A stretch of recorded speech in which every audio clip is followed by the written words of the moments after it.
Welcome to Pro Practice, your guide to piano mastery. I'm Josh Wright, and today's episode is part one of the tutorials covering the third movement of Chopin Concerto No.1 in E minor, Opus 11. I recently performed the entire concerto, and I recently posted my wife and I performing this on two pianos, this particular movement, so you can check that out on my YouTube channel. Just if you're not familiar with it, I haven't played this in I took a nice little break after that concert. I haven't played this in 6 or 7 days, but here we go.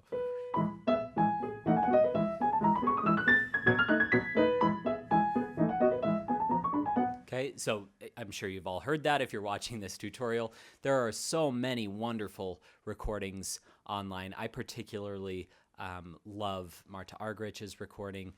Christian Zimmerman's recording is extremely interesting. I enjoyed that a lot. And then Daniel Trifonov's recording from his Chopin Evocations album is probably my favorite recording of the Chopin Concerto No.1, which is amazing because he was so young, and he still is so young when he recorded that.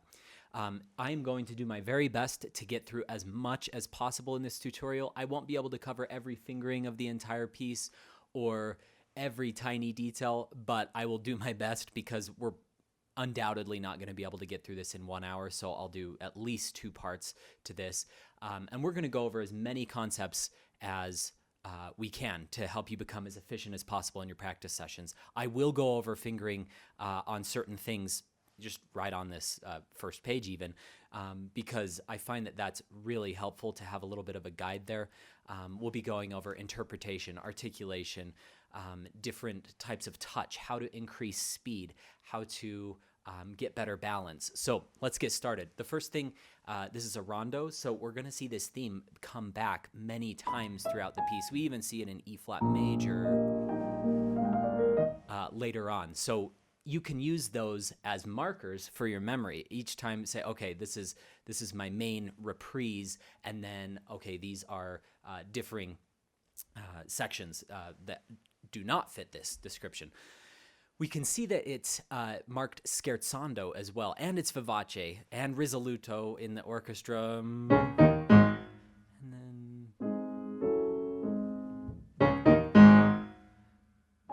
so we're already seeing highly contrasted material from the orchestra. So when you come in with this scherzando, scherzo can mean jokingly. So it doesn't need to be kind of this driving force. It wants to have a playful element to it. Diving right into articulation, I like to do 2 things when I'm doing sharp staccatos. Okay, I like to grab it with my finger, and I also like to have an element of wrist staccato.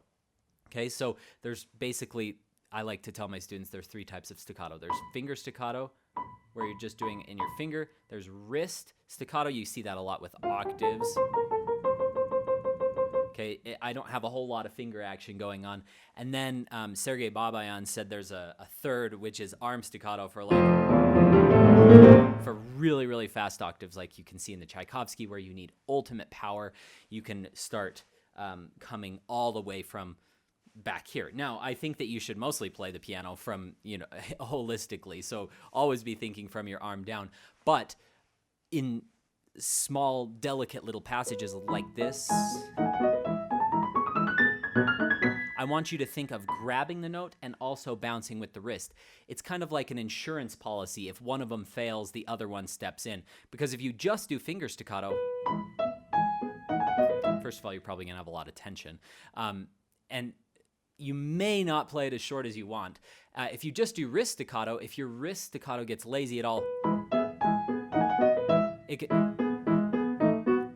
can start to sound a little heavy-handed, and they start to sound dull because they're not sharp enough. So you want to combine both of those in both the right and the left anytime there's staccato. So dum bum bum. I like that to take a little bit of time.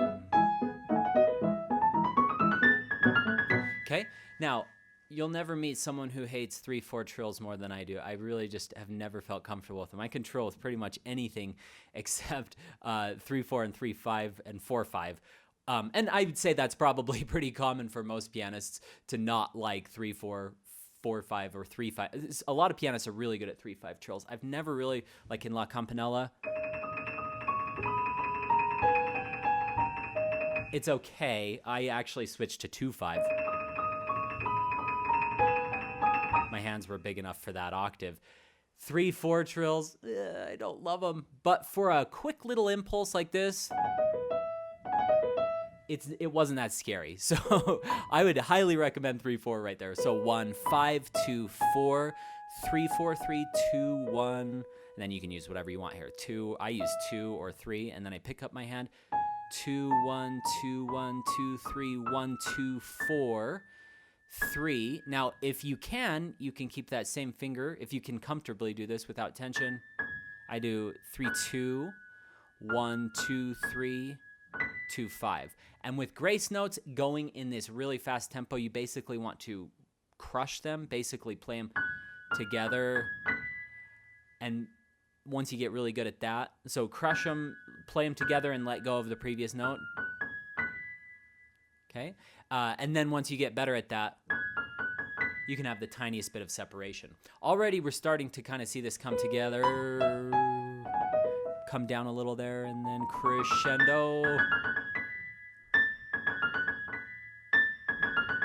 And I like that to kind of lift off, evaporate. Yada-da-da-dum. Okay? Left hand, I find that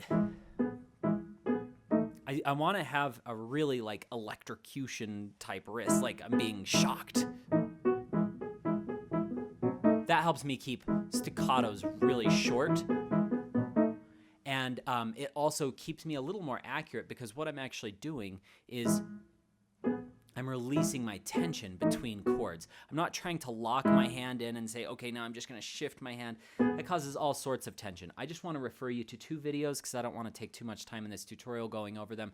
Free hands, super old video that I posted many years ago, and then the up-down exercise. I learned that one from Sergei Babayan. It's brilliant. That will help you get your staccatos to be like this. Really comfortable and loose. Okay, so bigger than less.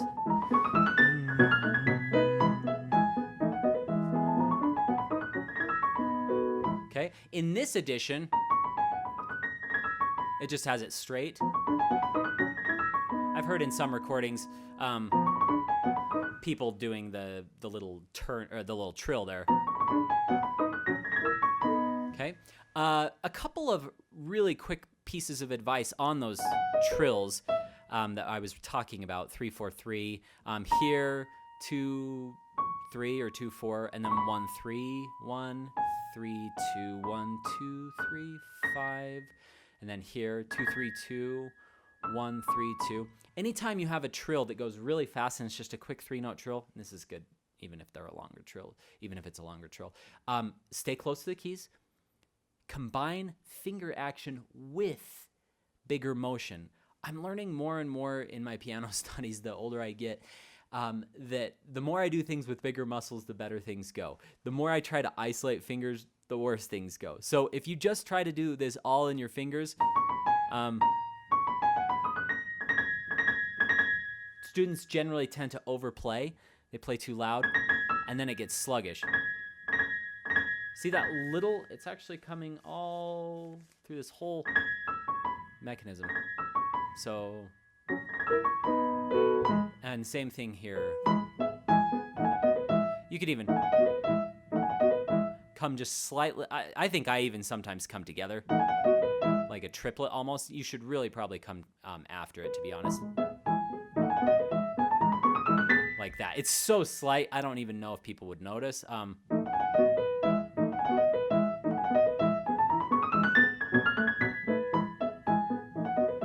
then I like this to be a little sweeter. Maybe take a little time up top.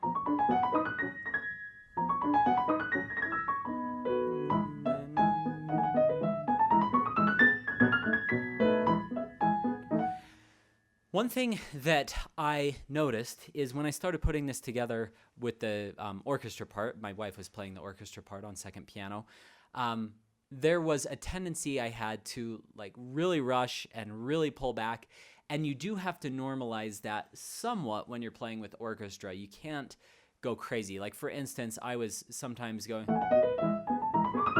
like really pushing. That doesn't